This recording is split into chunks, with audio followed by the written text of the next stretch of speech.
D'abord, c'est une très bonne décision et je pense que l'organisation de la sortie du nucléaire, en Allemagne comme ailleurs, c'est la seule bonne décision aujourd'hui. Pourquoi? Parce que c'est possible d'engager la transition énergétique avec des économies d'énergie et une politique en faveur des énergies renouvelables, et par ailleurs parce que c'est nécessaire absolument quand on voit l'ampleur de la catastrophe de Fukushima qui s'aggrave de jour en jour, parce que chacun croit que les choses sont figées. Non, c'est pas vrai, hein. Il y a encore de nouveaux désordres qui surviennent. Ça montre qu'il faut protéger les populations du risque d'une catastrophe nucléaire.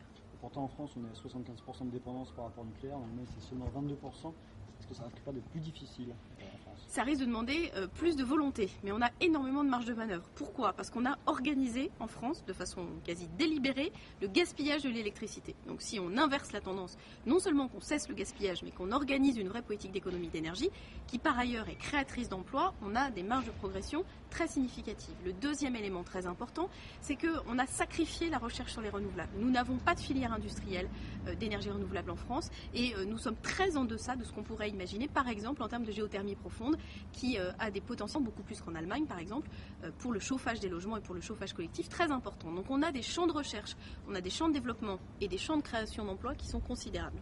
Est-ce que ce sera au programme pour la présidentielle ou en particulier?